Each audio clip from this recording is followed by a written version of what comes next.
Bonjour à tous et bienvenue dans cette nouvelle édition en direct du Sénat, votre programme qui revient tous les jeudis sur les temps forts de l'actualité de la Chambre haute du Parlement. Voici les titres cette semaine. À la une, il y a cette vague de chaleur qui touche le pays depuis vendredi dernier. La réponse du gouvernement est-elle à la hauteur? Y a-t-il eu suffisamment d'anticipation alors qu'une réunion interministérielle se tient depuis 16h15 à Matignon? Également à la une cette semaine, l'électrification de la France. L'Elysée était à la manœuvre mardi pour accélérer cette parade à cette dépendance du pays aux énergies fossiles. Dans le même temps, le débat se tenait au Sénat mardi sur ce thème. Troisième titre, cette semaine, les violences et agressions sexuelles dans le périscolaire. Le Sénat a adopté hier une proposition de loi pour mieux contrôler les antécédents des personnels encadrant les enfants. Et enfin, zoom sur les travaux de la commission d'enquête sur les zones grises de l'information avec l'audition des représentantes des métiers de l'influence et des créateurs de contenu.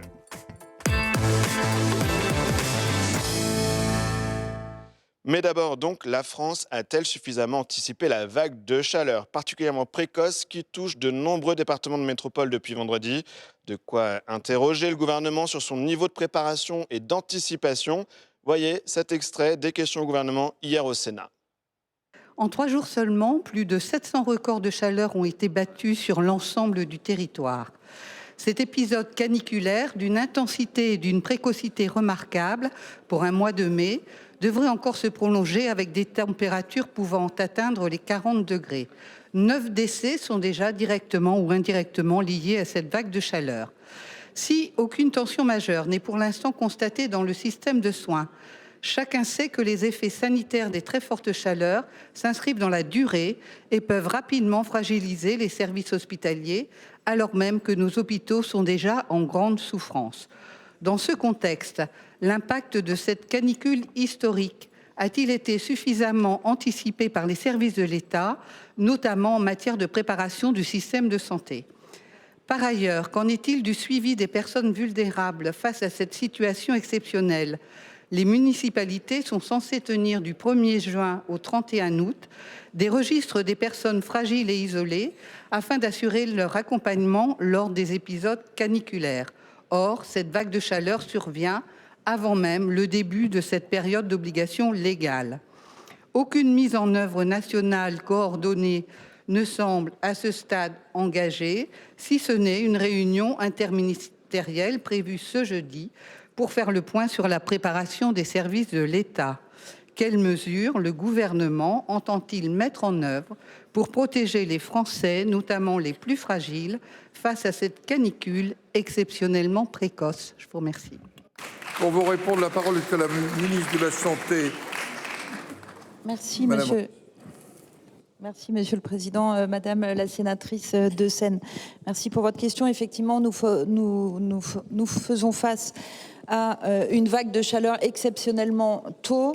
Depuis la canicule de 2003, l'État est organisé pour répondre à ces vagues de chaleur et dès l'alerte jeudi, nous avons mis en ordre de marche qui passe notamment par notre centre de crise au ministère de la Santé, qui permet de coordonner les différents services interministériels pour, avec Météo France, avec Santé publique France, prendre les mesures nécessaires en fonction des vigilances qui nous sont apportées.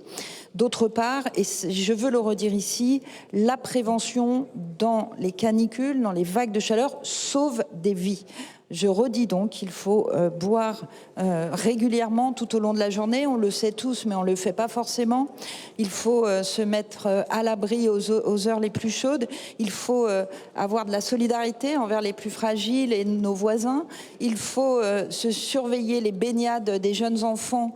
Évidemment, la ministre des Sports, le ministre du Travail ont aussi évidemment envoyé des mesures pour prendre des précautions sur le travail ou en termes d'activité physique. Nous avons des réunions quotidiennes interministérielles qui permettent de suivre au jour le jour, encore une fois, avec Météo France, Santé publique France.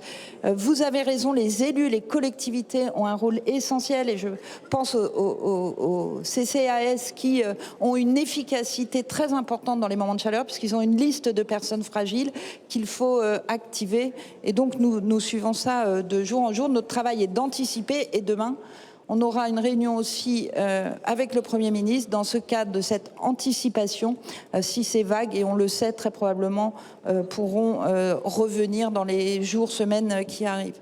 Et j'accueille en salle des conférences Anne Soiris, bonjour. Bonjour. Sénatrice écologiste de Paris. Paris qui fait partie des 4 nouveaux départements placés en alerte orange canicule depuis midi sur un total de 17 en France. On a vu donc cet échange hier au Sénat sur le niveau de préparation et de réponse de l'exécutif. Qu'est-ce que vous avez pensé de la réponse de la ministre? Y a-t-il le bon niveau d'anticipation de cette vague de chaleur? Alors, comment on peut dire que c'est un bon niveau quand on parle, quand on fait une réunion aujourd'hui à Matignon, quand la réponse, c'est de dire qu'il faut boire de l'eau et qu'il faut faire attention à soi. En fait, ce qu'on attend, c'est une vraie politique publique. Et là, ça n'est pas au rendez-vous. On n'a ni avant, ni maintenant. Le fait qu'elle vous dise il faut boire de l'eau, se mettre à l'ombre, pour vous c'est symptomatique du fait qu'il n'y a pas cette politique publique, c'est la démonstration? Écoutez, on ne peut pas dire aux gens mettez-vous à l'ombre et prenez de l'eau si vous n'avez pas des politiques publiques qui aident les gens à ne pas être déshydratés et à pas prendre la chaleur. Quand on isole aussi peu, encore actuellement, les écoles, 65 écoles isolées dans le grand plan de M. Macron cette année, est-ce que vous croyez qu'on va arriver à 40 000 dans 10 ans? Non, peut-être dans 3 siècles. Donc non, on n'est absolument pas au niveau. Et c'est vrai aussi pour les EHPAD. Pour les EHPAD, moi j'ai fait une mission il n'y a pas longtemps sur les EHPAD. Il y a eu une préconisation de l'ensemble des personnes du Sénat qui étaient là pour une chose, qui était il va falloir faire de l'isolation dans les EHPAD parce que actuellement ce sont des fours l'été. Bon, ce sont des personnes très fragiles. Donc c'était sur le fonds vert. Le fonds vert, il a été diminué par 4 en 2 ans. Donc est-ce que vous croyez vraiment qu'on va se mettre à faire de l'isolation?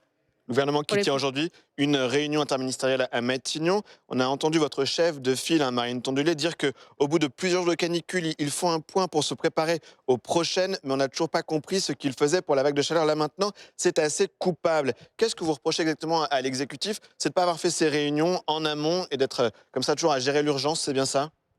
Ils ont fait une convention climat, il me semble me souvenir. Et d'ailleurs, il y a un article qui est sorti ce matin des gens qui ont fait la convention parce qu'ils ne se sentent pas du tout respectés. Non, il n'y a pas de planification. Il nous faut une planification et aussi de la crise. Ça fait plusieurs jours, là, qu'il fait très chaud. On l'avait prévu. Il n'y a ni prévention sur plusieurs années, ni attention au moment où ça se passe et de manière suffisante. Actuellement, ce sont les villes qui portent toutes seules, en fait, ces sujets-là. Quid du débat sur la climatisation? Un grand plan de développement de la climatisation, est-ce que c'est une réponse face à cette chaleur? C'était une proposition du RN depuis l'année dernière. Qu'en pensez-vous? Ça ne peut pas être l'alpha et l'oméga. Bien sûr qu'il faut de la climatisation dans les hôpitaux, dans les EHPAD. Parfois, quand ce n'est pas possible du tout dans les écoles, en attendant d'avoir fait de la ventilation naturelle, évidemment, parce que les gens les plus fragiles, il faut les protéger. En revanche, ça ne peut pas être une solution à long terme. Si on met de la climatisation partout, ce sera encore un degré de plus. Donc, il va falloir agir sur tous les tableaux. Et ça s'appelle un palliatif. Donc, ça permet à certaines personnes de survivre, il faut le faire pour un certain, et ça non plus, ça n'est pas fait sérieusement, encore une fois, mais en revanche, ça ne peut pas remplacer, par exemple, l'isolation. Pour les personnes âgées des logements, ne serait-ce aussi que de mettre des volets partout dans les lieux qui sont plein sud, excusez-moi, pour les personnes âgées, où elles sont du coup à 50 degrés et ça les fait mourir. Donc, avant même une climatisation, est-ce qu'on ne pourrait pas mettre des volets? Vous voyez, c'est à ce stade-là quand même. On a appris hier que la Fondation pour le logement rejoignait un recours lancé au printemps 2025 par des citoyens des ONG pour forcer la France à adapter les logements, à protéger les sans-abri face au réchauffement climatique. Est-ce que vous soutenez cette initiative et qu'est-ce qu'elle peut changer? Complètement. Et de toute façon, vous savez que les gens à la rue, ils meurent plus l'été et par la canicule que par le froid. Donc c'est absolument essentiel d'agir de ce point de vue-là. Et ils ont raison. Il y a beaucoup d'initiatives. Vous savez, le problème, c'est qu'à la fin, il y a des engagements et qu'ils ne sont pas tenus. C'est ça le problème. Et donc faire condamner la France, ça peut être une façon aussi de faire avancer. Oui. Mais bien sûr, évidemment, à un moment donné, il faut que le droit prenne le pas. Eh bien, merci. Merci Anne Soiris pour toutes ces réponses à ces questions sur cette vague de chaleur qui devrait se terminer à la fin de la semaine dimanche. Jusqu'à la prochaine fois. On passe au deuxième thème dans cette émission et l'électrification de la France. Il s'agit d'accélérer en la matière face à la hausse des prix des carburants et aussi de réduire l'émission des gaz à effet de serre dans le pays.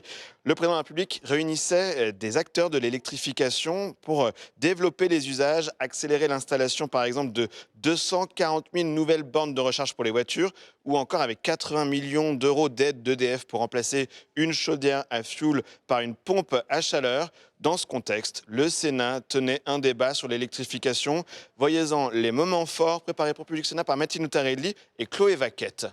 Pour la seconde fois en 4 ans, notre pays est frappé par une crise énergétique qui trouve son origine dans la situation internationale. En 2022, les prix du pétrole et du gaz avaient explosé à la suite de l'invasion de l'Ukraine par la Russie.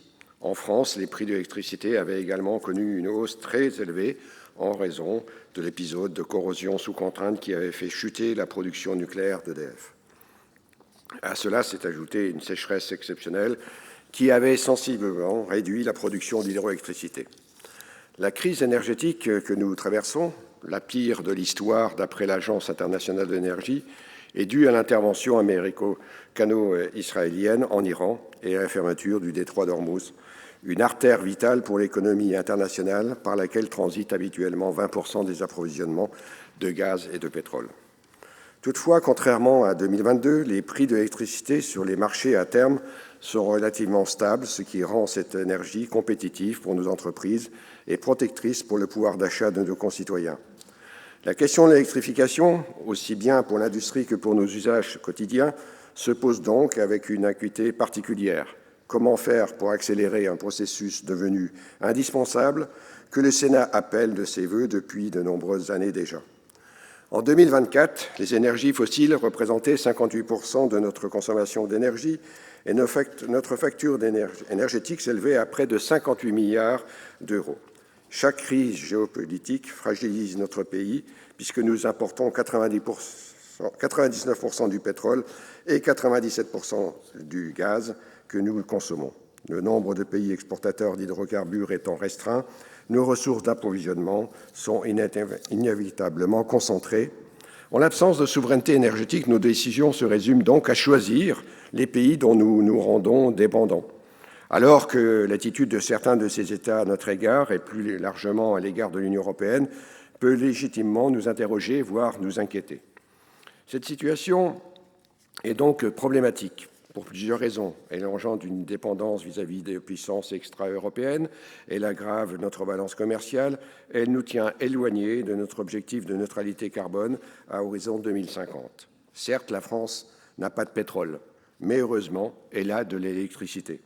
En effet, nous pouvons actuellement nous prévaloir d'une position avantageuse pour nous électrifier et atteindre un objectif climatique grâce à une production abondante d'électricité bas carbone. L'an passé, nous avons exporté plus de 92 TWh d'électricité, un record, ce qui représente un volume supérieur à la consommation électrique annuelle d'un pays comme la Belgique. Ces exportations représenteraient 17% de notre production, ce qui met en évidence nos marges de manœuvre en matière d'électrification. Pour aborder cette question, le gouvernement s'est tout d'abord penché sur l'électrification des industries, en s'attachant à en identifier les freins. Si cette réflexion est tout à fait bienvenue, elle n'aborde cependant qu'une partie du problème. Le principal étant de trouver les leviers pour réindustrialiser notre pays, en attirant des industries sur notre territoire, grâce notamment à une électricité largement disponible qui figure parmi les moins chères d'Europe. Pour l'heure, la principale opportunité qui semble se présenter à nous est l'implantation de centres de données dont les besoins de soutirage sont à la fois élevés et croissants. S'il s'agit d'une piste intéressante pour le sujet qui nous occupe, qui représente l'avantage de répondre également à une volonté de souveraineté numérique, les centres de données ne peuvent constituer la seule réponse. Quelles autres industries, notamment parmi les électro-intensifs, pouvons-nous relocaliser en France afin de créer de l'emploi et redynamiser certains de nos territoires? C'est à cette interrogation qu'il nous faut répondre. Dans cette perspective, la question du raccordement constitue un élément central. Comment faire pour raccorder de nouvelles entreprises sur notre réseau d'électricité en temps raisonnable? Une réflexion est en cours sur ce point et les réponses qui seront apportées constitueront ça sera l'élément déterminant parce que de cela va dépendre l'attractivité qui sera pour nos territoires reconnue par le monde de l'industrie. Au-delà de l'industrie, 2 secteurs sont à prendre en compte, le secteur des transports et le secteur résidentiel, qui représentent à eux deux plus de 60% de notre consommation finale énergétique. Les ventes de voitures neuves ont progressé de moitié depuis le début de l'année, probablement en raison de l'augmentation du prix à la pompe. Si nous voulons amplifier l'électrification des véhicules individuels, il conviendra d'être attentif à 2 obstacles majeurs qui pourraient apparaître, les inégalités territoriales et les inégalités sociales. Tout d'abord, la croissance du parc électrique doit s'accompagner d'un développement des bornes de recharge électrique partout sur le territoire, y compris dans les zones rurales et de montagne. La mobilité électrique ne saurait être l'apanage des seuls Français résidant en zone urbaine. En outre, il faudra veiller à rendre les véhicules propres plus accessibles financièrement. Le dispositif de leasing social a rencontré un vif succès, mais il reste très limité, avec seulement 50 000 véhicules proposés cette année. Lors de l'examen du projet de loi de finances pour 2026, la Commission des affaires économiques avait déploré la poursuite de la débudgétisation des dispositifs d'accompagnement à la transition énergétique. Le gouvernement ayant décidé de remplacer dès cette année les aides à l'acquisition de véhicules propres par un dispositif fondé sur les certificats d'économie d'énergie. Cette décision a pour effet de priver le Parlement d'un droit de regard sur le montant des aides accordées aux particuliers et par conséquent d'un débat sur tout un pan de la politique publique de mobilité durable. Cela n'est pas acceptable. Par ailleurs, cette réflexion doit impérativement s'étendre au transport routier de marchandises. Comment électrifier dans les années à venir les poids lourds opérant sur de longues distances? Peut-on raisonnablement proposer des solutions de recharge haute capacité sur les principaux axes routiers pour permettre un développement rapide des flottes de camions électriques? Ce point est aussi très déterminant. S'agissant du secteur résidentiel, qui représente le 2e secteur consommateur d'énergie en France, la sortie des énergies d'objectifs fossiles doit également être accompagnée. Le gouvernement a fixé un objectif d'1 million de pompes à chaleur installées en 2030, sans donner de détails sur la manière d'y parvenir. Plusieurs mesures restrictives ont été annoncées, comme la limitation des nouveaux raccordements au gaz pour les bâtiments ou encore la fin du gaz dans les constructions neuves à partir de 2030. En revanche, aucune mesure incitative concrète n'a été avancée pour le moment. Là encore, il est important que le gouvernement précise ses intentions, notamment à l'égard des foyers modestes, pour les aider à sortir des énergies fossiles et préserver ainsi leur pouvoir d'achat. Outre les aides ciblées, l'incitation à l'électrification peut aussi passer par une réforme de la fiscalité énergétique afin de faire converger la fiscalité du gaz et de l'électricité. Lors de l'examen du dernier projet de loi de finances, le Sénat avait adopté un amendement du rapporteur général de la Commission des finances dans cette fin. Pour terminer, j'aimerais élargir ce débat avec une autre solution qui me paraît importante. Ne pas occulter, à savoir le fonds chaleur qui contribue là aussi un rôle important sur à la fois la chaleur et la fraîcheur à partir d'énergies renouvelables et de récupération. Les réseaux de chaleur et de froid apportent eux aussi une réponse efficace aux besoins de souveraineté énergétique et de décarbonation, tout en bénéficiant directement à nos collectivités territoriales. Le Sénat y est attaché et sera donc très attentif au montant qui lui sera alloué l'an prochain dans la prochaine loi de finances. Merci. Je vous remercie, chers collègues. Madame la ministre. Merci, Madame la Présidente, Mesdames et Messieurs les sénateurs. Monsieur le sénateur Gremillet, d'abord, permettez-moi de vous remercier pour avoir initié ce débat aujourd'hui. Il se trouve qu'il tombe le jour où le président de la République a réuni ce matin même l'ensemble des acteurs et des filières impliqués dans cette électrification, que ce soit les énergéticiens, que ce soit les industriels.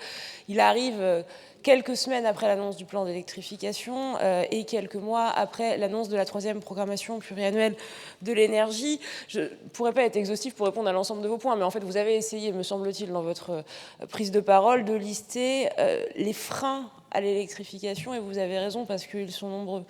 C'est à la fois une révolution industrielle, c'est aussi une révolution sociale, avec des changements de mentalité qu'il faut arriver à accompagner, et notamment vis-à-vis des Français les plus modestes. Et c'est vraiment ce qu'on essaie de faire avec ce plan d'électrification qui, tant pour le changement de mode de chauffage que le changement de véhicules thermiques en véhicules électriques, cible très prioritairement avec le leasing social, vous en avez parlé, mais aussi avec le bonus qui permet de passer d'un véhicule thermique à un véhicule électrique, avec l'ensemble des dispositifs qui sont soumis à conditions de ressources, les populations les plus modestes, les plus précaires, d'une part parce que ce sont elles qui souffrent le plus de la difficulté à faire cette transition énergétique, et parce qu'on le voit bien, c'est cet investissement de départ, au fond, qu'il est difficile à faire.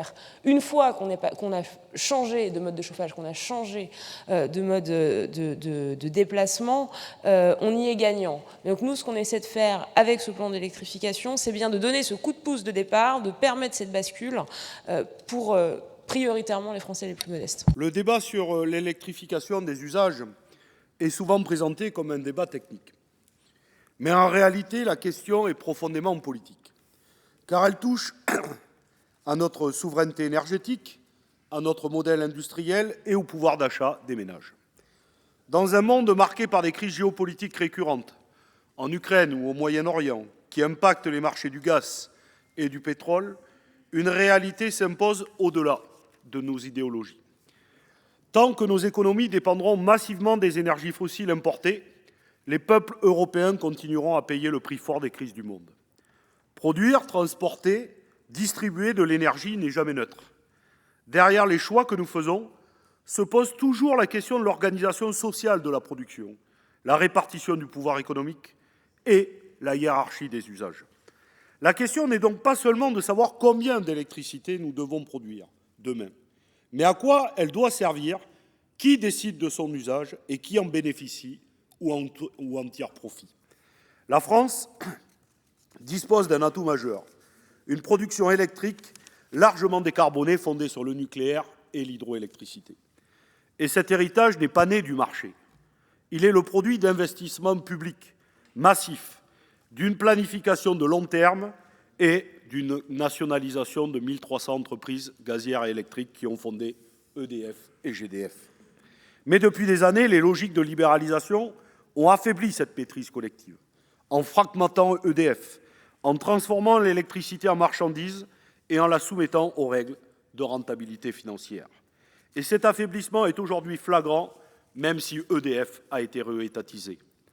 Au moment même où l'énergie redevient un enjeu de souveraineté, la Commission européenne continue d'enfermer le secteur dans une logique de marché délétère.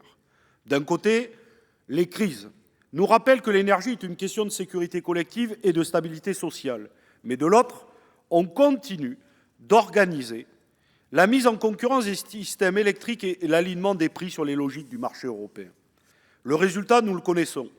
Hausse des prix, sous-investissement, désorganisation industrielle et explosion des factures. Or, l'électrification des usages suppose exactement l'inverse. Une stratégie industrielle cohérente, des réseaux renforcés et des investissements publics massifs.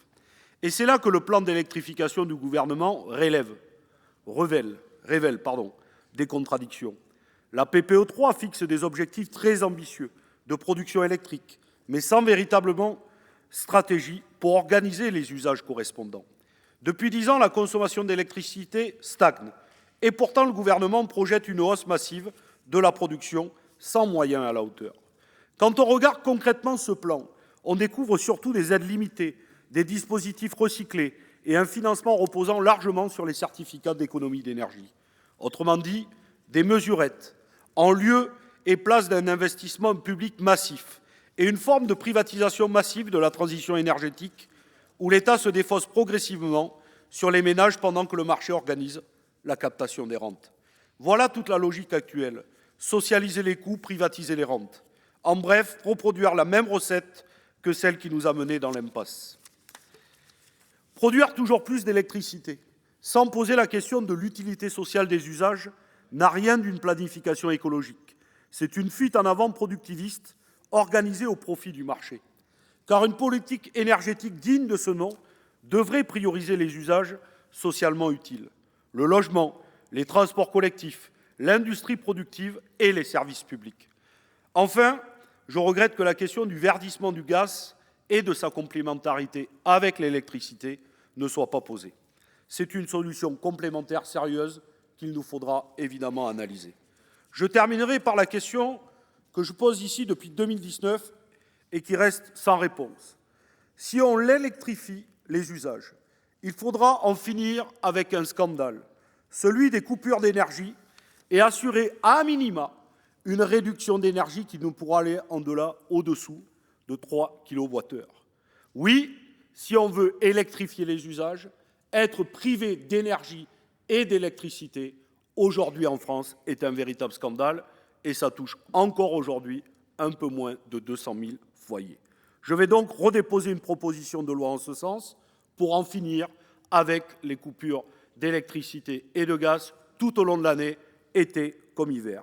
Madame la ministre, êtes-vous prête à la voter? Je vous remercie. Je vous remercie, chers collègues. Merci Madame la Présidente. Monsieur le sénateur, alors est-ce que je suis prêt à la voter au nom de la séparation des pouvoirs? Vous comprenez bien que j'aurais du mal à vous répondre que oui. Pour autant, vous reprenez là une proposition qui est largement relayée par le médiateur de l'énergie avec qui j'ai pu échanger pas plus tard que la semaine dernière. Il faut voir comment est-ce que vous écrivez précisément votre proposition de loi.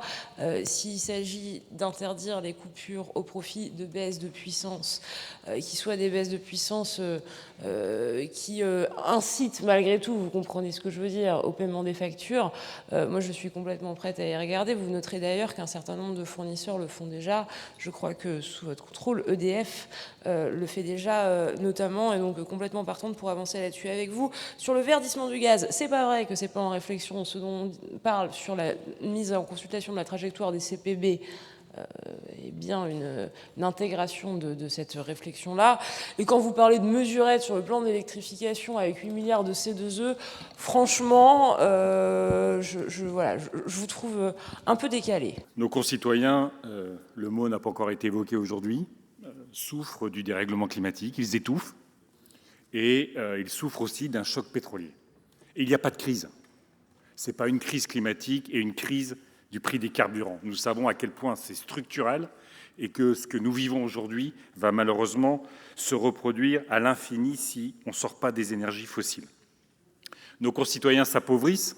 Ils s'appauvrissent pour, évidemment, financer les dividendes des actionnaires, les régimes autocratiques qui nous vendent le pétrole. Et le pire, c'est que cet argent qu'ils récupèrent, ce n'est pas pour investir sur les énergies renouvelables ou sur la sobriété, c'est pour renforcer notre addiction aux énergies fossiles. Il faut donc en sortir. Pour le pouvoir d'achat, je l'ai dit, pour la liberté individuelle de se déplacer et de vivre dans un logement décent, pour notre souveraineté, pour la réindustrialisation et, je le répète, pour le climat. La bonne nouvelle, c'est qu'on peut le faire. Encore faut-il de la stabilité et de la prévisibilité en matière de politique d'électrification. Et vous savez que ces dernières années, ça n'a pas toujours été le cas. On peut prendre la rénovation thermique. En permanence, les dispositifs ont changé. Ça n'a pas aidé clairement nos concitoyens à rénover et donc à faire des économies, autour de 30% de leur facture énergétique. Et de la même façon, quand on rénove, c'est là que c'est malin de mettre des pompes à chaleur, et on a eu quelques baisses d'activité sur les pompes à chaleur. Et d'ailleurs, quand on parle de pompes à chaleur, il est quand même regrettable que le premier groupe français, le groupe Atlantique, soit passé sous pavillon nippo-américain. Et donc, on a une entreprise stratégique sur l'électrification, on laisse passer sous pavillon nippo-américain. Et l'exemple de General Electric nous montre que les engagements à maintenir recherche, développement, emploi et usines sur nos territoires ne sont pas toujours garantis. La voiture électrique. Évidemment, il faut passer à la voiture électrique. 100 km avec une voiture thermique, aujourd'hui, c'est 12-13 € en moyenne. Avec une voiture électrique, c'est 3 €. Donc, c'est intéressant, évidemment, pour le pouvoir d'achat. Et c'est bien de rompre quand même avec 15 années de stratégie industrielle de nos groupes automobiles qui ont décidé de faire des voitures très chères. Entre 2018 et 2024, le prix moyen d'une voiture en France est passé de 26 000 à 36 000 €. Et ils ont décidé, évidemment, au nom de cette stratégie plus de valeur, moins de volume, de sacrifier nos usines, de sacrifier les classes moyennes qui ne pouvaient plus acheter leur voiture. Et puis la stratégie hybride, on sait tous que c'est à moitié une arnaque, puisque, contrairement à ce qui est mis sur l'affiche, une voiture hybride, en moyenne, consomme 2 à 3 fois plus que ce qui est mis, parce qu'on fait beaucoup plus du thermique, finalement, que de l'électrique. Enfin, les groupes automobiles français s'y mettent, tant mieux. Ils vont nous sortir des voitures électriques à moins de 20 000 €. C'est une très bonne nouvelle, et c'est dans ce sens-là qu'il faut aller. On attend aussi de transformer les flottes d'entreprises, parce qu'on sait que les flottes d'entreprises, c'est à la fois un marché important de débouchés pour nos groupes automobiles, et c'est ce qui alimente le marché de l'occasion. Et là aussi, c'est essentiel. J'aimerais un peu une réponse sur cette question de l'obligation pour les flottes d'entreprises d'acheter électrique. L'électrification, ça veut dire qu'il faut aussi une offre. Et reconnaissons que, y compris dans cet hémicycle, le soutien aux énergies renouvelables n'a pas toujours été totalement consensuel. On voit le projet à Fos-sur-Mer, qui était le grand projet de 10 millions de panneaux solaires par an, qui vient d'être abandonné à la fois parce qu'on ne garantit pas encore au marché européen le Made in Europe, et puis l'instabilité de nos politiques, trop souvent en matière d'énergie renouvelable, fait que les développeurs et les industriels ne s'y retrouvent pas toujours. Et pourtant, au mois d'avril 2026, dans le monde, l'éolien et le solaire, ça a produit plus d'électricité que le gaz, et que si on tient l'agenda européen de notre transition énergétique, en 2035, on pourra ne dépendre que du gaz norvégien. Ni les Russes, ni les Américains, reconnaissons qu'on peut le faire. Donc nous considérons aussi qu'il faut revoir la PPE, qui était avant la guerre en Iran, parce que ce plan d'électrification, il faut aussi le booster avec des énergies renouvelables. Bref, on a une immense opportunité qui est de passer d'une économie intense en carbone qui pollue, qui détruit les conditions de vie et nous rend vulnérables, à une économie intense en métaux. Et pour éviter un nouvel extractivisme, la bonne nouvelle, c'est que les métaux, ça se réutilise, ça se recycle, et donc on a enfin l'opportunité d'avoir des entreprises sur tous nos territoires. C'est aussi la bonne nouvelle de l'électrification et de la sortie des énergies renouvelables, des énergies fossiles. Merci. Je vous remercie. Madame la ministre.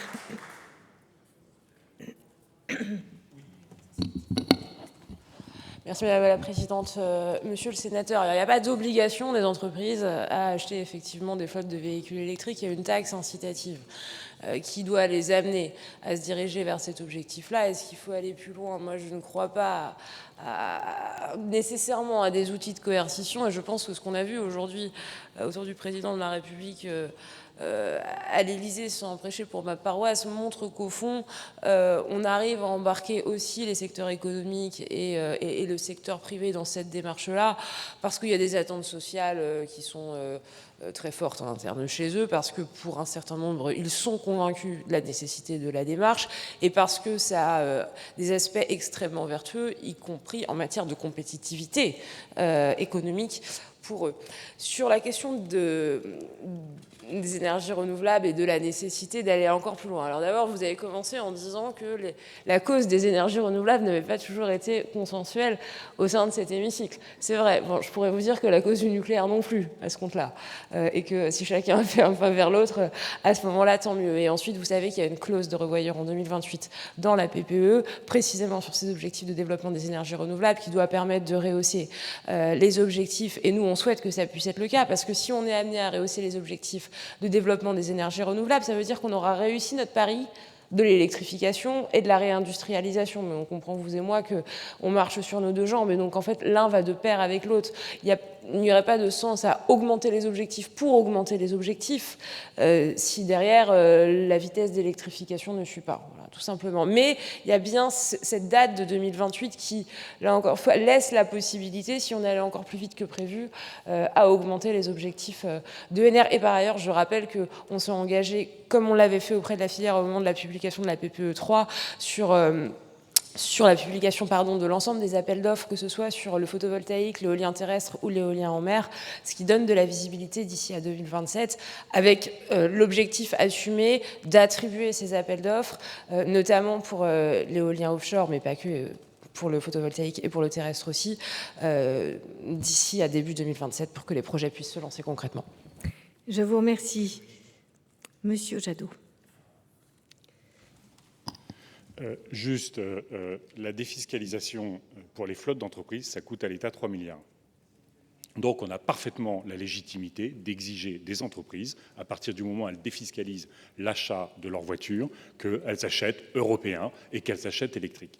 Deuxièmement, il n'y a pas de consensus sur le nucléaire, vous avez raison. Mais reconnaissons que les EPR2, c'est au minimum 2040. Là, notre enjeu, il est maintenant.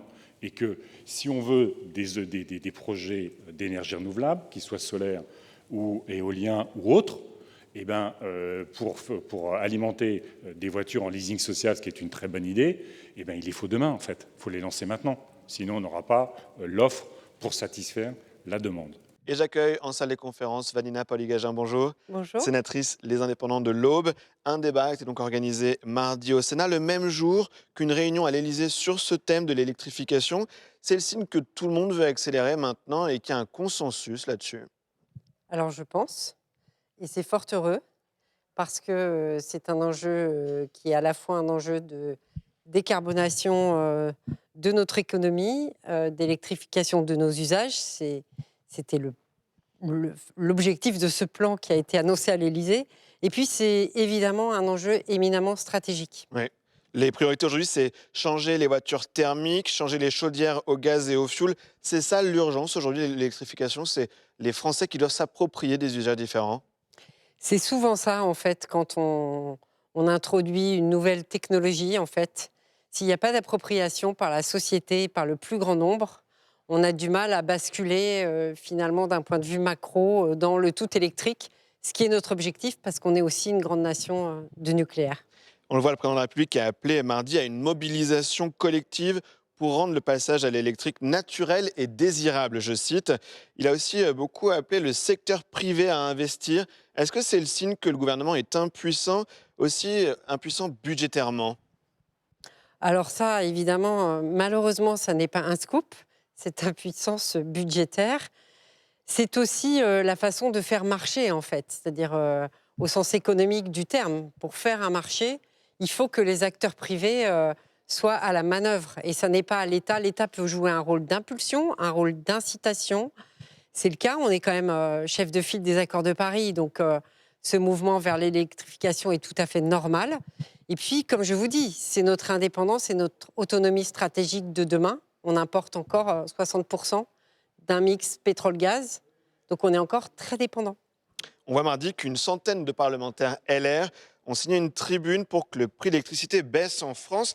Les auteurs écrivent ainsi « Depuis l'an 2000, notre consommation d'électricité stagne. Depuis 2017, elle a même reculé. Nous considérons que le signal prix est trop faible face aux hydrocarbures. » Est-ce que c'est la clé de voûte aussi face à ce mix que vous décriviez, le prix? Est-ce qu'il faut baisser les taxes sur l'électricité ?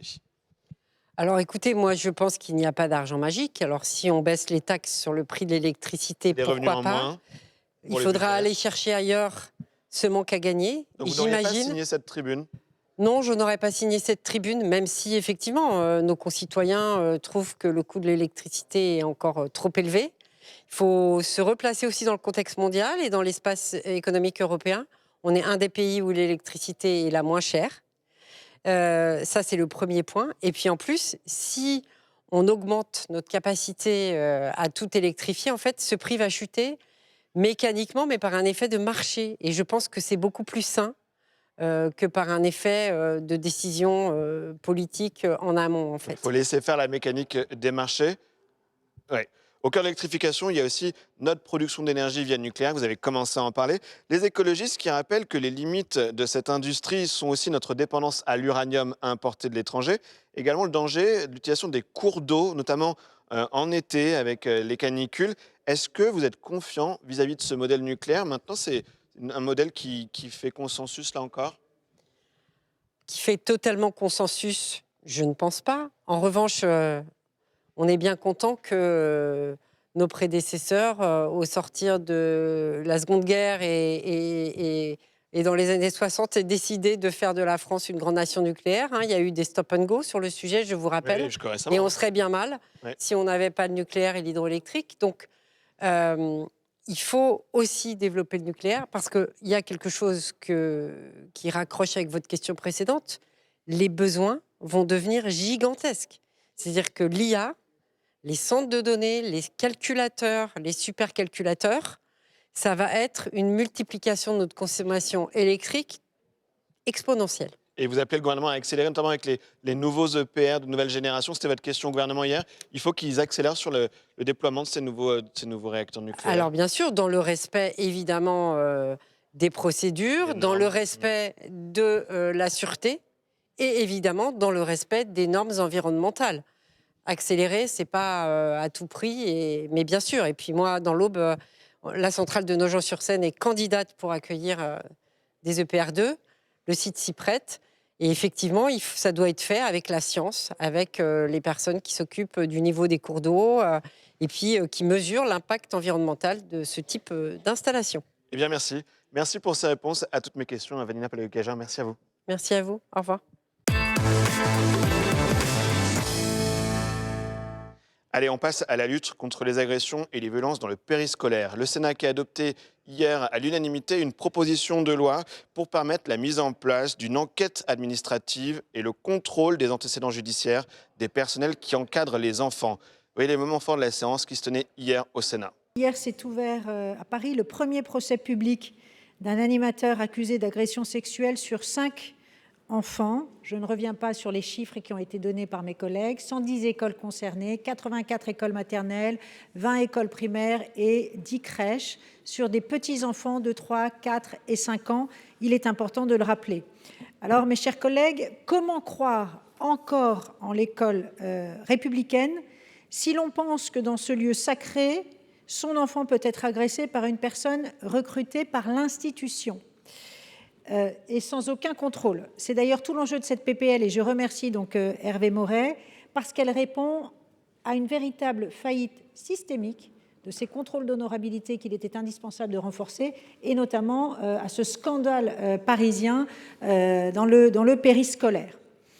Et je le rappelle également à 11 ans d'omerta totale, monsieur le ministre. Alors à Paris, nous exigeons la transparence totale avec la consultation obligatoire et systématique du FIJES pour toute personne travaillant au contact des enfants, qu'ils soient vacataires, titulaires ou personnels dans les associations sportives. Votre circulaire, monsieur le ministre, va tout à fait dans le bon sens et je vous remercie parce qu'implicitement, elle reconnaît toutes les faillites qui ont eu lieu à Paris. Et là encore, je pense à ces parents qui m'écrivent par centaines des mails et qui sont encore aujourd'hui absolument effondrés. D'ailleurs, devant la gravité des faits, j'ai demandé l'ouverture d'une commission d'enquête, plus large d'ailleurs, sur l'encadrement du périscolaire, parce que la protection de l'enfance a longtemps été, il faut le dire, sous-traitée. Et donc, il nous faut pour tous un sursaut collectif. Je vous remercie. Merci. Nous passons à l'examen de l'amendement numéro 2. Madame de Marco, Madame Souiris. Merci Madame la Présidente. Alors, lutter contre les violences faites aux enfants n'est pas une option mais une nécessité. Il est clair que le nombre systémique que l'on voit apparaître de ces violences et ces actes pédophiles dans les écoles, et là je dirais bien public comme privé, il n'y a pas de leçon à prendre de qui que ce soit. On a vu ce qui s'est passé ces dernières années à Bétaram, par exemple, eh bien, doit être complètement revu. Et le premier pilier, ça doit être, évidemment, il y a le contrôle, la prévention, le recrutement et la formation, mais il est très important de commencer par le contrôle dans le recrutement. Cet amendement vise à renforcer le contrôle de l'attestation d'honorabilité. Et le nouveau dispositif proposé par les rapporteurs prévoit que les candidats fournissent une attestation d'honorabilité via une plateforme numérique afin de garantir un contrôle rapide et efficace. Or, les travaux des rapporteurs sur ce texte ont mis en évidence que certains recruteurs s'affranchissent de ces obligations de contrôle des candidats, notamment afin de préserver la capacité d'accueil de leur structure. Ces situations peuvent mettre en danger la sécurité des enfants accueillis dans ces structures où le contrôle n'est pas assuré. Afin de renforcer l'effectivité du dispositif, cet amendement propose d'instaurer une sanction pénale à l'encontre des employeurs qui ne soumettraient pas au contrôle de l'honorabilité pour les personnes exerçant des fonctions professionnelles ou bénévoles auprès de mineurs. Face à la multiplication des violences, je le répète, commises à l'encontre des enfants et au dysfonctionnement administratif constaté, il vise ainsi à renforcer la responsabilité de l'employeur dans le processus de recrutement des personnes amenées à travailler au contact des mineurs. Merci beaucoup. Merci. Je vais demander l'avis de la commission, madame le rapporteur. Merci Madame la Présidente. On comprend bien l'esprit de votre amendement, ma chère collègue, mais l'objectif même de ce texte qui est issu de la Commission, c'est de responsabiliser les employeurs dans le contrôle de l'honorabilité des personnes qu'ils embauchent, donc pour travailler au contact des enfants, en clarifiant et étendant la règle de présentation de cette attestation d'honorabilité. Alors, toute règle, pour être efficace, ne nécessite pas d'amende pénale. Les employeurs qui ne respecteraient pas les normes créées par cette proposition de loi seront effectivement sanctionnés. Ils verront leur responsabilité engagée et ils pourront faire l'objet de sanctions disciplinaires. Il ne semble néanmoins pas opportun de prévoir la mise en place d'une amende financière parce qu'un recrutement qui ne reposerait pas sur la présentation de l'attestation d'honorabilité serait illicite. Et s'il donnait lieu à des récidives, il engagerait là la responsabilité de l'employeur bien au-delà d'une simple amende. Il serait jugé avec les autres. Donc on imagine mal en outre comment une telle amende pourrait être appliquée aux particuliers employeurs ou à certaines collectivités qui se partagent la responsabilité des recrutements. Donc au vu de ces explications, nous émettons un avis défavorable, mais en vous remerciant d'avoir eu cette idée. Merci madame le rapporteur. Monsieur le garde des Sceaux. Merci Madame la Présidente, c'est un sujet très important et je comprends que tous les élus qui interviennent sont particulièrement passionnés à améliorer la situation que nous constatons tous. Peut-être dire simplement dans vos propos introductifs, Madame la sénatrice, que je pense que l'exemple avec Betterame n'est pas très bon. D'abord parce qu'il s'agissait d'exemples extrêmement anciens, ce qui ne veut pas dire qu'ils étaient évidemment à ne pas juger. La commission d'enquête l'a fait. D'ailleurs, après Betterame, moi-même, j'ai pris un certain nombre de dispositions qui ont été saluées par le rapporteur LFI et la rapporteure Renaissance pour évidemment mettre en avant un certain nombre de contrôles et de pouvoir lutter contre la prescription, renforcer le parquet de Pau pour continuer à suivre ces enquêtes. Là, il s'agit de l'école publique. Bon, moi, mes enfants sont à l'école publique. Je n'en fais absolument pas grief à l'école publique, mais on ne peut pas se dire un seul instant que c'est égal. Là, nous avons des collectivités locales, en l'occurrence une, Paris, et c'est sans doute très difficile de gérer Paris, même s'il y a de nombreuses administrations qui l'accompagnent. J'étais maire d'une collectivité avec une centaine d'écoles, dont la moitié était publique, avec beaucoup de difficultés que j'évoquais tout à l'heure, je les comprends très bien, notamment dans le périscolaire, d'animateurs qui changent avec des contrats extrêmement courts. Et ce sont des questions extrêmement difficiles pour les élus, mais je pense que n'importe quel maire en responsabilité, avec beaucoup moins d'agents publics pour contrôler, met en place un certain nombre d'actions extrêmement importantes pour essayer le plus possible, personne ne peut être parfait, de lutter contre ces violences sexuelles. Quand il y a une telle concentration, manifestement, dans plusieurs endroits, de ce que j'ai compris du parquet de Paris, l'enquête est en cours, il y a une vingtaine de personnes pour 2 établissements scolaires. C'est quand même très très concentré quand même. La question est bien sûr celle du casier et celle de l'organisation des signalements. Donc il y a un sujet dans l'école sous contrat, dans l'école hors contrat. J'ai été le ministre de l'Intérieur qui a dit à l'Église de France qu'il fallait lever le secret de la confession. Donc franchement, la question du privé, pour moi, ne me pose absolument pas pour dire qu'ils sont à côté de ce qu'on devrait se lever. Mais là, ce n'est pas la question. Là, c'est l'école publique et le périscolaire dans l'école publique. Donc il ne faut pas que nous mélangions absolument tout.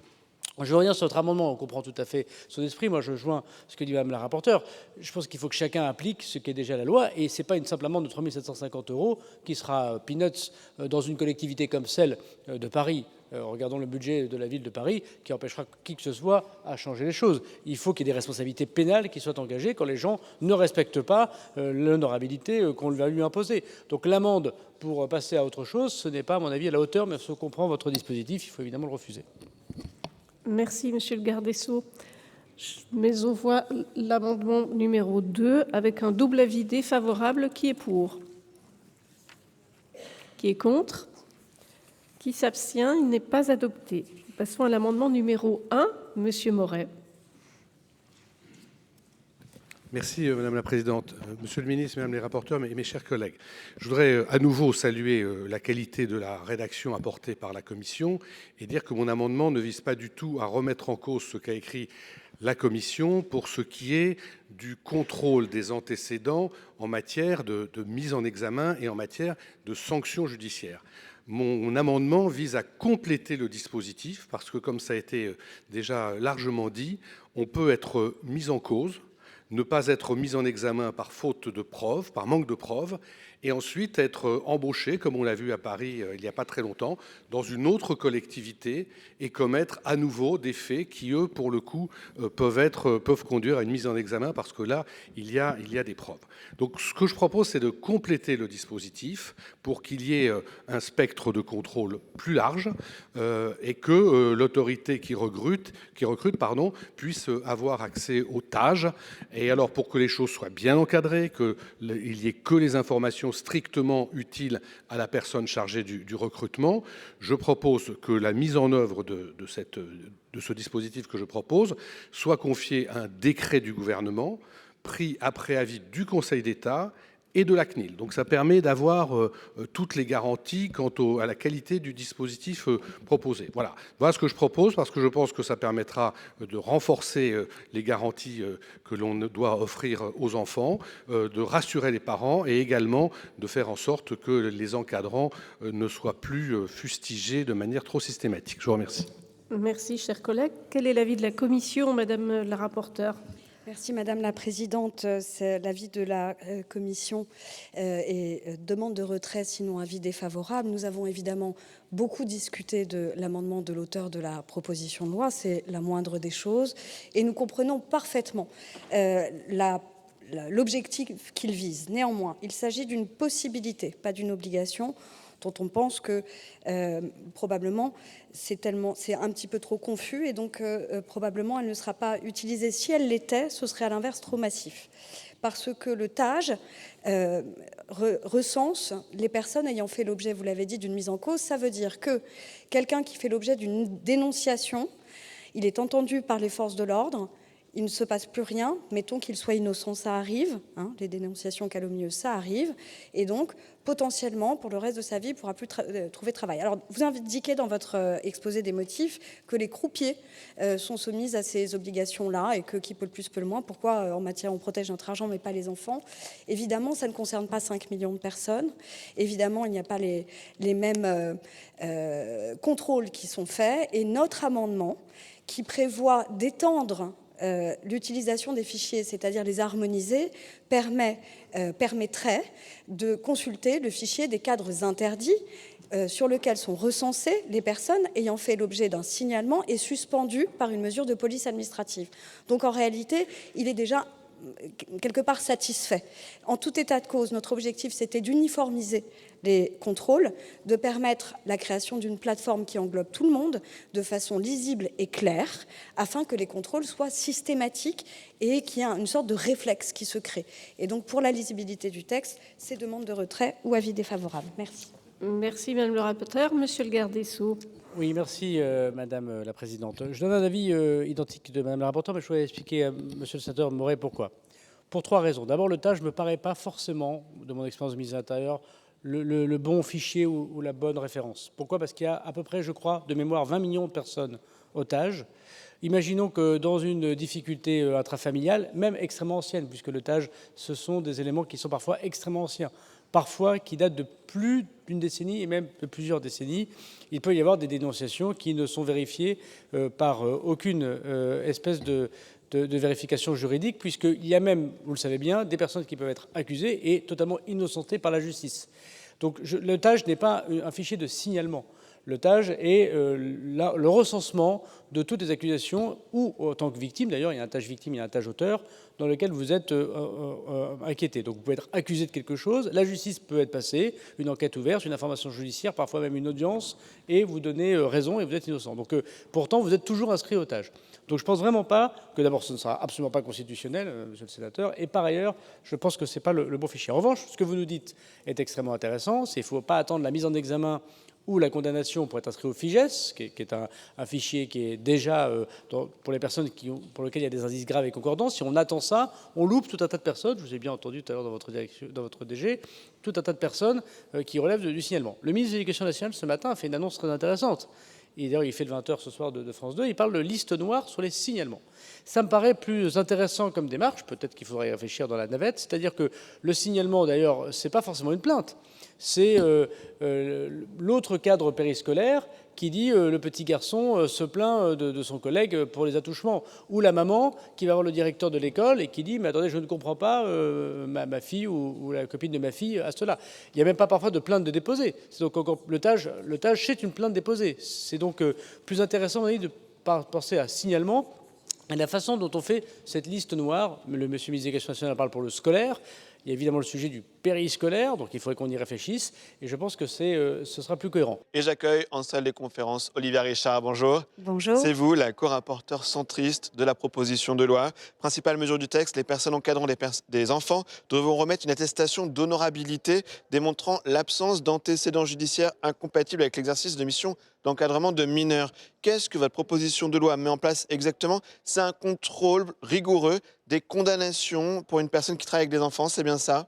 Ça va même au-delà de ça. En réalité, les travaux nous ont permis de comprendre comment fonctionnait en France la pluralité des systèmes mis en place et nous a convaincus, s'il en était besoin, et en réalité on connaissait bien le sujet avant, de l'impérative nécessité d'harmoniser tous les systèmes mis en place dans chaque secteur, parce qu'il y a une absence d'interopérabilité entre les différents systèmes. Ça ne communique pas, ce n'est pas toujours les mêmes fichiers qui sont consultés. Entre l'éducation nationale, les sports, les associations, la petite enfance, exactement. Voilà. En réalité, pour l'instant, moi, babysitter, si je vais proposer mes services pour garder des enfants, j'ai une interdiction d'aller demander cette attestation d'honorabilité alors qu'un système a été mis en place en ligne et qui permet d'obtenir ce document en 3 jours. Ce document permet aujourd'hui de s'assurer qu'il n'y a pas d'inscription au FIGES, c'est-à-dire pour les personnes mises en examen, condamnées ou en cours d'appel. Donc une partie est encore présumée innocente. Et je conclus en disant qu'il y a un autre fichier qui est mis en place par l'Éducation nationale et les sports, mais qui n'ont pas les mêmes modalités de consultation et qui ne communiquent pas, qui permet de mettre sur une liste spéciale par le préfet, c'est une mesure de police administrative, des gens qui ont été signalés. Donc en réalité, il y a une multitude de systèmes qui fonctionnent bien dans leur domaine, mais ça ne communique pas et c'est pas généralisé. Les silos en fait qu'il y avait entre chacun des secteurs. Alors qui sera concerné et dans quel cas cette attestation devra être remise? Est-ce que toutes les activités concernant les enfants seront concernées? Oui, même à domicile. Même le prof de guitare qui passe 1h30 seul dans la chambre avec l'enfant doit pouvoir demander et fournir une attestation d'honorabilité. Et donc c'est la meilleure réponse, vous le croyez, à ces agressions et violences dans le périscolaire? Ça va être une arme efficace contre ces cas? Je n'en doute pas. Je n'en doute pas parce que nul doute que l'essentiel des animateurs ne sont pas dangereux. Et c'est un vrai métier difficile et peu valorisé. Donc je leur rends hommage. La très grande majorité, la quasi-totalité des gens qui encadrent des enfants. Voilà, et je dis ça pour avoir mes enfants dans le périscolaire à Paris. Donc je les connais et je les soutiens. Néanmoins, on sait que les prédateurs vont là où il y a des enfants. Donc on ne voit pas pourquoi il n'y en aurait pas là, alors qu'il y en a partout. Et pas seulement à Paris, bien sûr. On se dit que casser ces silos dans tous ces secteurs d'activité, ça devrait déjà être le cas. Est-ce qu'il n'y a pas un retard, notamment du législateur, sur cette question? Je pense que... alors, législateur, je ne crois pas, parce que... je parle pour Marie Mercier, qui travaille sur ces questions depuis plus de 10 ans. LR, exactement, avec qui j'ai été très heureuse de travailler. Je peux citer Agnès Canaillé, Laurence Harribey. Des travaux sont menés dans cette Assemblée depuis des années. On alerte depuis des années sur ces sujets-là et sur... par exemple, je prends l'exemple de la proposition de loi de Marie Mercier pour les conducteurs de bus, voilà, qui ne devaient pas fournir, s'agissant du transport scolaire ou de personnes en situation de handicap, des personnes vulnérables, où elles n'avaient rien à fournir, elle y a remédié. Donc on ajoute, et c'est le problème de ne pas avoir une vision d'ensemble, on modifie par petites touches. Et donc nécessairement, ça conduit à un système difficilement lisible. Alors, Plusieurs initiatives ont été lancées en parallèle. Le gouvernement est aussi à la manœuvre avec un projet de loi de protection de l'enfance présenté en Conseil des ministres hier matin. L'Assemblée nationale examine lundi un texte dans la lignée de la commission d'enquête Betaram. Qu'est-ce que vous pensez de toutes ces accumulations de textes? C'est le signe qu'il y a une forme d'émoi autour de ce sujet. Il y a une prise de conscience, et ça, on ne peut que le saluer, notamment médiatique. Donc je regrette qu'on ne cible que le périscolaire, parce qu'en réalité, c'est partout. Je rappelle que 70% des agressions, des atteintes sexuelles, des violences sexuelles sur mineurs sont dans le cadre familial. Je rappelle également que les cyberviolences à l'encontre des enfants prennent une ampleur absolument considérable et qu'il faut bien en avoir conscience. Ce n'est pas parce que l'enfant est seul à la maison qu'il est en sécurité, au contraire. Donc il y a une prise de conscience généralisée. La délégation aux droits des enfants de l'Assemblée nationale a fait un vrai travail qu'on salue. On n'a pas de délégation aux droits des enfants au Sénat, c'est la délégation aux droits des femmes dont je suis. Créer une, délégation aux droits des enfants au Sénat. Je pense qu'un jour il faudra en créer une avec des moyens dédiés, parce que les enfants vont avec les femmes ici. C'est pas... Dans le texte du gouvernement, il s'agit notamment de créer une liste noire pour les personnels ayant eu des comportements inappropriés avec des mineurs à l'école. On a du mal à comprendre, on voit les critiques aussi, une forme de risque d'arbitraire avec cette zone grise et cette liste noire. Vous êtes d'accord? C'est peu de le dire, il faut voir, je me méfie des déclarations en conférence de presse, on va voir ce que contient le texte. Il y a évidemment une limite, c'est la présomption d'innocence, on ne peut pas marcher sur dénonciation. Il existe aujourd'hui un cadre, un fichier des cadres interdits sur décision préfectorale pour les personnes qui ont fait l'objet d'un signalement et pour lesquelles, en effet, il y a des vrais soupçons. Il ne faut pas rajouter des couches aux couches. Il y a un moment, il faut penser global et avancer de façon cohérente. J'ai une dernière question, très rapidement, parce qu'il ne reste plus de temps, mais la sénatrice LR Agnès Séverne a demandé la création d'une commission d'enquête parlementaire au Sénat sur le périscolaire parisien. Est-ce que vous soutenez son initiative? Je soutiens Agnès Séverne. Pardon, oui, c'est Agnès Séverne. Oui. Je soutiens Agnès Séverne dans sa préoccupation. Elle est élue de Paris.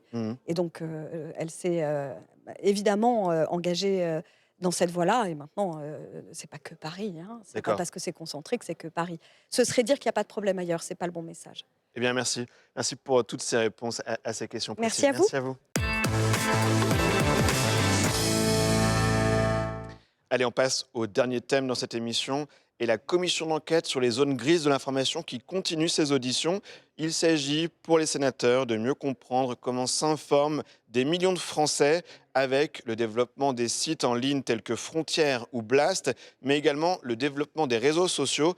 On écoute les représentantes des créateurs de contenu qui étaient reçus au Sénat mardi par cette commission d'enquête. Notre organisation rassemble aujourd'hui plus de 200 membres professionnels qui sont notamment les créateurs, les agents, les agences d'influence, marketing, les technologies et les boîtes de production qui sont pour la plupart natifs des réseaux sociaux.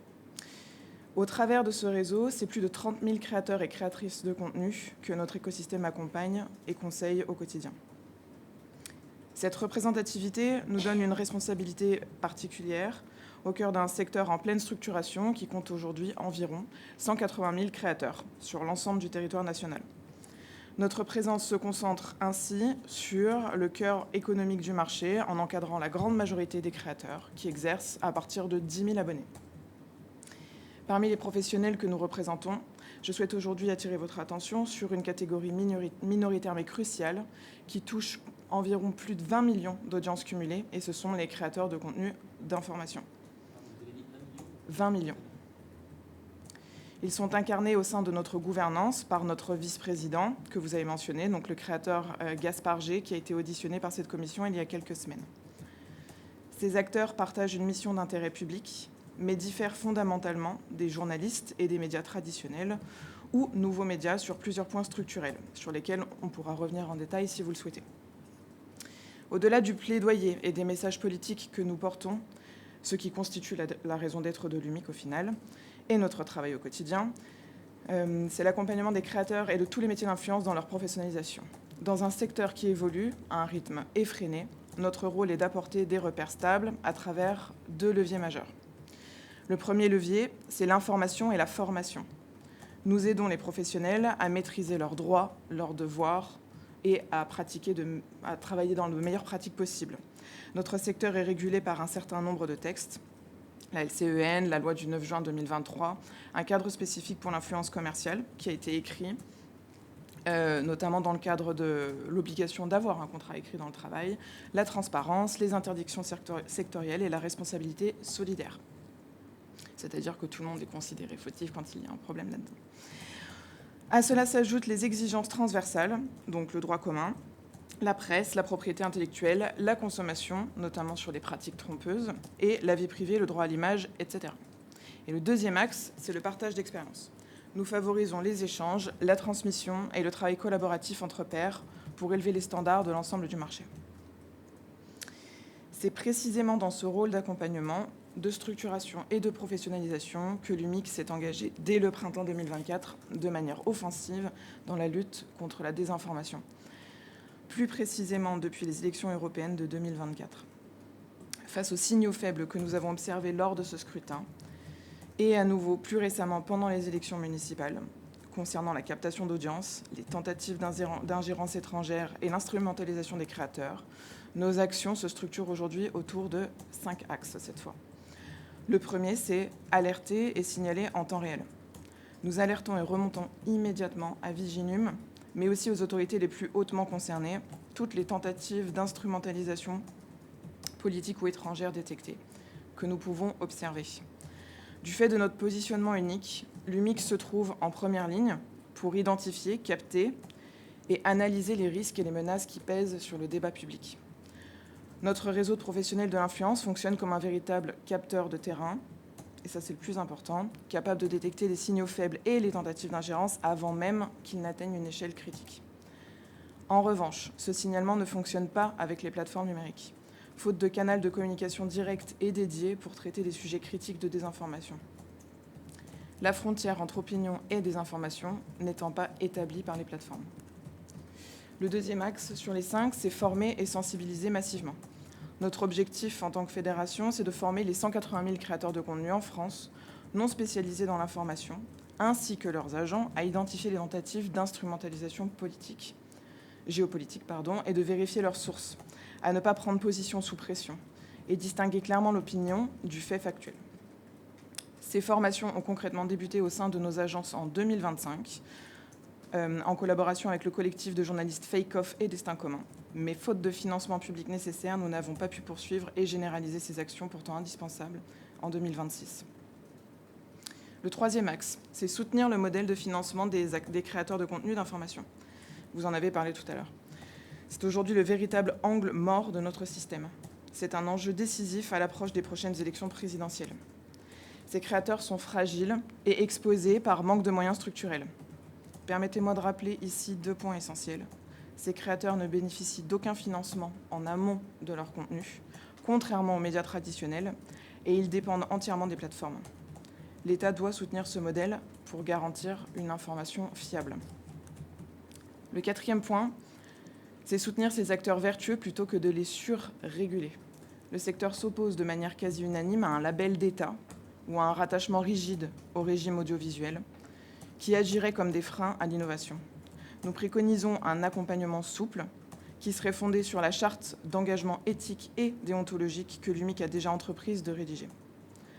Conçue par et pour les créateurs, afin de respecter leurs spécificités, cette démarche sera portée de manière indépendante par des comités d'éthique internes et non par le gouvernement ou les plateformes. Cette vision rejoint parfaitement les conclusions des États généraux de l'information de 2024 en faveur d'une démarche volontaire et vérifiable, indispensable pour valoriser les acteurs rigoureux et aider le public à démasquer les comptes malveillants qui usurpent une simple esthétique journalistique. Et le dernier axe sur les 5, c'est une obligation de prominence pour les plateformes. Pour que ce système fonctionne, les réseaux doivent identifier ces comptes de créateurs soumis à la charte de manière visible via un marquage commun et unique. C'est indispensable pour éviter la multiplication de certifications défaillantes purement commerciales, comme on a pu le remarquer sur X. À l'approche d'échéances démocratiques majeures, et notamment des prochaines élections présidentielles, nous savons que les enjeux de désinformation et de manipulation sont au cœur de vos préoccupations. Ils sont aussi au cœur des nôtres. Notre secteur a changé. Il s'est structuré, professionnalisé et responsabilisé. Aujourd'hui, l'enjeu, ce n'est pas de considérer les créateurs responsables comme une zone grise. C'est de construire avec eux un modèle français de l'information numérique, capable d'être à la fois innovant, économiquement viable et démocratiquement responsable. Et l'UMIC n'a pas attendu pour s'y engager pleinement. Je vous remercie pour votre attention. Merci pour ces premiers éléments d'information. Il y a déjà beaucoup de choses sur lesquelles on va pouvoir revenir. Peut-être, moi j'ai noté quelques questions si Sylvie intervient, si elle le souhaite. Vous nous avez dit être en contact, notamment sur le premier point, sur la fonction d'alerte en temps réel, qui est effectivement extrêmement important. Vous nous avez dit être en contact avec Viginum et d'autres autorités. Quelles sont les autres autorités ? On a des contacts, on a eu des sensibilisations par le ministère de l'Intérieur, donc on a en fait différents points de contact, y compris au ministère des Affaires étrangères quand on a des remontées, mais c'est vrai que c'est souvent centralisé par Viginum, donc on a préféré les mentionner, parce qu'ils sont du coup interministériels, ce qui est un peu plus simple. Oui, mais Viginum ne concerne que les ingérences extérieures. Je ne sais pas si vous avez déjà constaté, notamment lors des élections passées, des ingérences intérieure, enfin, qui ne viendrait pas de l'extérieur. Et dans ces cas-là, à qui vous vous adressez, si c'est le cas? Tu l'as, je pense qu'il faut... ça allume le mien, en fait. Il marche pas. À date, les tentatives d'ingérence ou de manipulation qu'on a pu remonter étaient toutes extérieures au territoire. Donc on n'a pas eu de cas d'ingérence domestique. Mais en revanche, on collabore avec une cellule de la gendarmerie qui s'occupe de cyberviolence et qui nous permet, là en l'occurrence ce ne sont pas des cyberviolences, mais qui nous oriente aussi vers les autorités compétentes le cas échéant. Et c'est vrai qu'à date, c'est beaucoup avec Viginum puisque c'est ce qu'on a pu observer sur le terrain. Bien sûr. Par contre, vous nous avez signalé, ce qui ne nous surprend pas vraiment, qu'il n'y avait pas de contact avec les plateformes. Je crois que vous avez utilisé le terme qu'il n'y a pas de canal avec les plateformes. Est-ce que vous les avez sollicités pour en avoir un canal? Oui, tout à fait. On a des échanges quand même réguliers avec les plateformes, mais sur ce sujet-là, on n'a pas un canal de communication dédié qui nous permettrait de faire remonter de manière un peu automatique, comme on l'a d'ailleurs avec Viginum, ce type de cas. Donc voilà, bien sûr, on les a déjà sollicités. Est-ce que de ce point de vue, vous mettez toutes les plateformes sur le même plan, ou est-ce qu'il y en a qui auraient un comportement plus responsable, qui se sentiraient plus impliqués sur ces questions? Disons que YouTube est en effet plus impliqué, mais ça reste des discussions. Enfin, il n'y a pas de canal pas spécifique non plus avec YouTube, même si on sent de leur côté une écoute particulière sur ces sujets. Les autres, pas... On n'a jamais eu d'échange particulier et spécifique sur ces thématiques avec les autres plateformes. Sylvie? Bien, moi je voudrais que vous précisiez un certain nombre de points pour qu'on soit bien d'accord dans la compréhension de votre présentation. Aujourd'hui, vous avez donc dit qu'il y avait 180 000 créateurs de contenu. D'information ou tout confondu? Tout confondu. Alors, quelle est la part déjà de ceux qui sont plutôt dans le domaine de l'information et non pas du commercial, du marketing ou de... On n'a pas de chiffre exact sur les créateurs de contenu d'information. D'accord. En tout cas, leur nombre, mais ils sont extrêmement minoritaires. L'immense majorité des créateurs de contenu n'ont pas des lignes éditoriales centrées sur ces thématiques. Et factuellement, les plus connus et ceux que vous avez auditionnés font partie peut-être de la dizaine, vingtaine de créateurs de contenu d'information aujourd'hui en France qui en vivent pleinement. Ah, très bien. D'accord, donc ça, c'était une précision importante. Vous avez parlé, et à juste titre, d'information et de formation. J'imagine... Alors non, d'abord... esprit d'escalier dans le prolongement de ma première question. Vous identifiez ces créateurs de contenu. Vous avez bien énoncé le fait qu'il faut avoir un contrat écrit, c'est ça. Mais qui décide de qui va avoir... Comment ça se passe en fait pour que on précise bien et on identifie bien qui est véritablement créateur de contenu? Les contrats sont liés à votre syndicat? Alors, les contrats que j'ai évoqués dans mon propos liminaire concernent les obligations introduites par la loi du 9 juin 2023, qui font que dès lors qu'il y a une collaboration commerciale, il est nécessaire d'établir un contrat. Ça n'est pas. Je pense que votre question demande s'il y a un contrat établi entre nous, fédération, et le créateur de contenu. Oui, pour que vous identifiez bien qui. Parce qu'à un moment, vous allez avoir une myriade de créateurs de contenu. J'imagine que par rapport à toutes les obligations dont vous nous avez fait part, qui sont importantes, l'information, la formation, la responsabilité. J'imagine que vous faites, non pas le tri, mais qu'il y a un moment où vous caractérisez quand même. Comment ça se passe? Déjà, j'imagine qu'ils doivent avoir ce contrat. Ensuite, quel est le process en fait? Il n'y a pas à proprement parler de contrat. Et néanmoins, il y a une obligation d'adhésion à nos chartes déontologiques et éthiques. Et vous avez dit qu'elles étaient en cours. Alors, elles sont pour ça que... En fait, parce qu'il y a déjà deux typologies de créateurs de contenu. Il y a les créateurs de contenu info, et puis il y a tous les autres créateurs de contenu qui sont quand même très concernés par la véracité de l'information sur les réseaux sociaux, que cette information soit géopolitique ou sur de la cosmétique, de la santé ou autre. Donc il y a un réel enjeu, et il faut les former également, même si leur ligne éditoriale n'est pas centrée sur l'actu chaude. Donc nous, pour tout l'ensemble de nos créateurs de contenu, de la même façon que pour les agents, pour les agences, il y a des chartes déontologiques qui rendent incontournable la véracité et le croisement des informations. Si nos adhérents contreviennent à cette charte, ils passent du coup en commission devant le comité éthique et peuvent être exclus le cas échéant. Ce dont on parle sur la rédaction d'une charte déontologique, ce serait une charte déontologique spécifique aux créateurs de contenu, et celle-ci, elle est en cours de rédaction. Et celle-ci permettrait, en effet, d'aller beaucoup plus loin, car ce serait pour des créateurs de contenu d'information, et donc évidemment, les contraintes seraient bien plus importantes. Il y a combien d'agences aujourd'hui en France? On n'a pas de chiffre exact non plus. D'agences, je pense plusieurs centaines. Oui. Plusieurs centaines. Tout à fait. D'accord. Vous nous avez signalé sur la question de la formation qu'il y en avait eu en 2025, mais qu'il n'y en a pas eu en 2026, faute de financement public. Oui. C'est-à-dire qu'en 2025, il y a eu des financements publics sur la formation? En 2025, on avait eu le soutien, effectivement. Alors, attendez, je vais vous donner les noms exacts. Avec Fake Off. Avec le collectif Fake Off. Et Destin Commun. Et Destin Commun. Nous avons bénéficié du NED qui nous a permis de mener une étude, qui a permis à Destin Commun de mener une étude, et à Fake Off de venir former des agences et des créateurs de contenu à plusieurs reprises au cours de l'année 2025 sur justement les risques d'ingérence, de manipulation, mais aussi sur la rigueur du traitement de l'information. D'accord. Vous pourrez nous dire qui a financé au titre du financement public, d'où venait le financement public? C'est le fonds EMIF, tout à fait. C'est le fonds EMIF? Oui. Ça.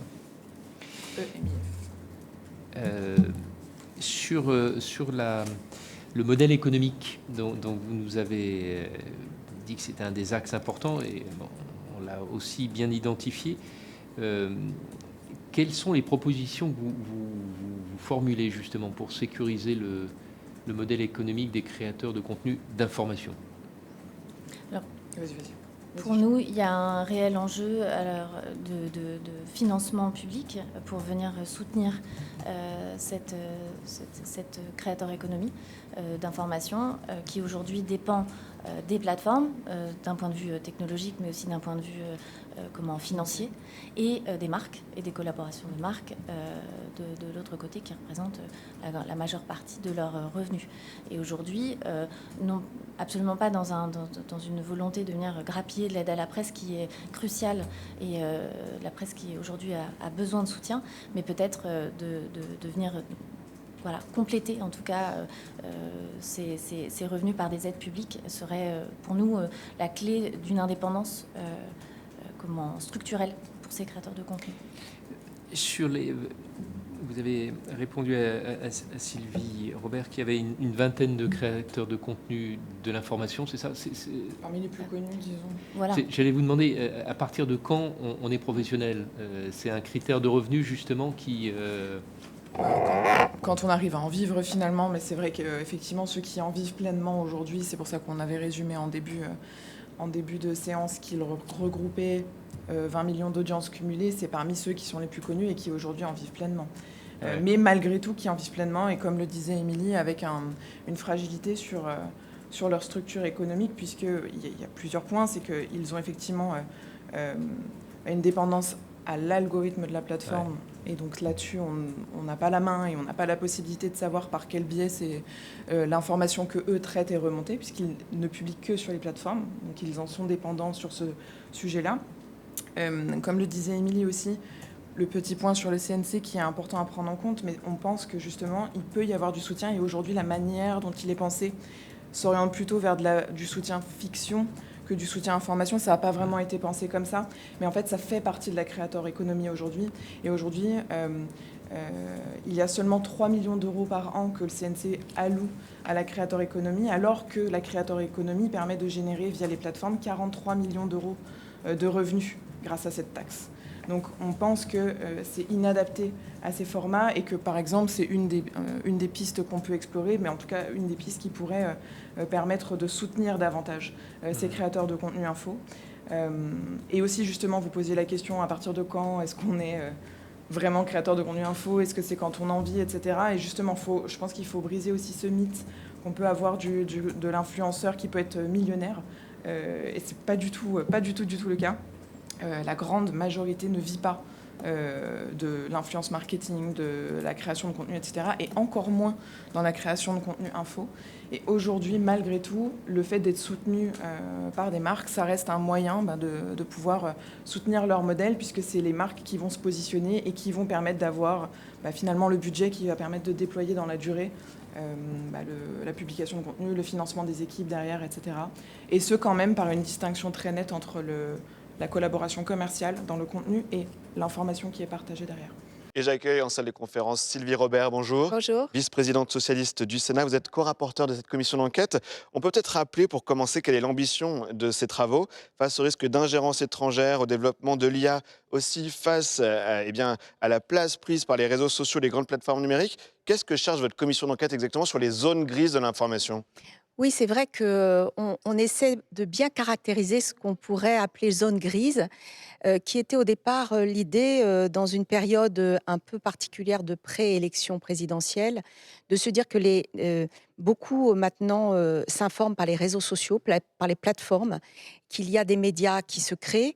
Il y a de l'information qui se diffuse forcément et qui se divulgue, et même des fausses informations, et que derrière tout ça, il y a une organisation, un écosystème qu'on a besoin de mieux connaître. Une jungle, on peut dire aussi. Oui, parfois c'est régulé, parfois ça n'est pas régulé. Il y a aussi des médias traditionnels qui sont sur les réseaux sociaux.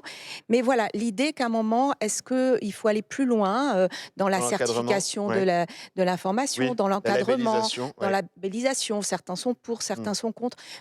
Voilà, c'est vraiment l'idée de pouvoir à un moment mieux finalement préciser ce qui se passe sur les réseaux sociaux aujourd'hui. Et alors dans ce cadre, vous receviez les représentantes de l'UMIC, l'Union des métiers de l'influence et des créateurs de contenu, une instance créée en 2023. Qu'est-ce que vous retenez de leur audition ? Est-ce qu'elles vous ont aidé à y voir plus clair sur la diversité comme ça des créateurs de contenu qui publient de l'information ? Oui, alors d'abord, celles et ceux qui publient de l'information ne sont pas majoritaires dans les créateurs de contenu. C'est très important de le dire. C'est même marginal aujourd'hui. Ceci étant, c'était très intéressant. Une vingtaine de personnes environ une vingtaine, absolument. Voilà, ce qui était dit en audition. Ce qu'elles nous ont dit, c'est que d'abord, il y a la loi, il y a plusieurs cadres législatifs, la loi influence, la loi SREN, qui permet quand même d'encadrer ces créateurs de contenu. Mais au-delà de ça, il y a besoin toujours de formation, il y a besoin d'accompagnement. Donc, c'était très intéressant de voir qu'elle contribue aussi à clarifier un peu, finalement, ces zones grises en étant assez exigeante et rigoureuse sur la qualité, la vérification et le sourcing entre guillemets, de l'information. Dernière question sur ce thème. Le secteur qui a plaidé en faveur d'aide publique, considéré comme la clé d'une indépendance structurelle. C'est ce qu'ont dit les intervenantes en audition. L'UMIC veut aussi créer une charte. C'est une meilleure idée que la création d'un label que voudrait le président de la République, une charte de la profession elle-même ? En tout cas, elle préfère cette charte qui est en cours d'écriture, de fabrication, donc qui n'est pas encore à l'œuvre. Après, il faut que chacun s'engage à respecter cette charte. C'est moins coercitif, entre guillemets, qu'une labellisation. Mais je pense que voilà, le débat va être, est-ce qu'il faut plus contraindre ou alors plus encadré avec finalement des certifications qui seraient de pair à pair. Voilà, en fait, ça continue, on n'a pas fini nos auditions. Cette commission d'enquête, en tout cas, continue et elle est passionnante. Très bien. Autre sujet, vous avez interpellé le gouvernement hier face aux dangers liés à la concentration dans le secteur des médias de l'industrie. La culture et les médias sont la cible d'un industriel d'extrême droite qui a décidé de s'acheter des outils d'influence. Vincent Bolloré a un projet idéologique assumé qui menace notre modèle culturel. Allez-vous réguler la concentration des médias? C'est ce que vous avez dit hier, demandé hier à la ministre de la Culture. Oui. Il faut une nouvelle loi antitrust aujourd'hui qui empêche cette concentration. En tout cas, je ne sais pas s'il faut l'appeler loi antitrust, mais ce qui se passe, c'est d'abord un phénomène de concentration. Horizontale, elle existe, mais aujourd'hui verticale, c'est-à-dire que on a l'ensemble de la chaîne de valeur, de la création à la distribution. Ça, c'est important parce que ce sont des outils d'influence. Et aujourd'hui, il y a plusieurs phénomènes de concentration dans la musique, dans la culture, dans les médias, dans les industries culturelles de façon générale. Mais ce que j'ai voulu vraiment hier, et j'ai interpellé la ministre là-dessus, c'est que quand c'est mis au service d'un projet idéologique, ça devient dangereux pour notre démocratie. Est-ce que vous allez devoir encadrer davantage? Est-ce qu'il faut une nouvelle loi? Je plaide, oui, pour qu'il y ait une loi pour réguler les seuils de concentration, qui serait très importante aussi pour forcer la Commission au niveau européen, parce qu'il doit y avoir une législation européenne sur le sujet, pour éviter ces phénomènes de concentration verticale, dont la Commission d'ailleurs est très consciente, et qui s'apparenterait, comme vous dites, à une forme de loi antitrust, mais je pense que ce serait pas complètement celle qui existe aux États-Unis. Vous allez déposer un texte en ce sens dans les prochaines semaines? Je demande à la ministre de reprendre les états généraux de l'information à l'intérieur desquels il y avait cette question de la concentration. Après, nous verrons si ça vient de la part du gouvernement ou de l'initiative parlementaire. Vous savez que le calendrier parlementaire est quand même très serré, très contraint. Mais en tout cas, je pense qu'aujourd'hui, c'est un danger pour la démocratie, pour l'indépendance, le pluralisme, et qu'il y a besoin vraiment, parce que maintenant c'est factuel, on le sait, de cette loi. Une dernière question, un profil fait particulièrement réagir, celui de Ksenia Fedorova, très proche du Kremlin. L'ancien Premier ministre Édouard Philippe, qui s'est lui-même indigné ce matin contre ses prises de position. L'Arcom doit-elle se saisir de cette situation, de cette dame présentée comme journaliste proche du pouvoir russe qui est sur l'antenne de CNews? Eh bien, écoutez, je pense que c'est à observer avec beaucoup de vigilance, parce que s'il y a tentative d'ingérence étrangère, je pense que là, on a passé un cran, et c'est pour ça qu'hier, je disais, dans ma réponse à la ministre, que ça peut être un danger pour notre République, et que cette information qui vient de nous parvenir est quand même extrêmement importante pour nous demander d'être encore plus vigilants. Et donc, Ksenia Fedorova, peut-elle continuer à être sur l'antenne de CNews? Ça, ce n'est pas à moi de le dire.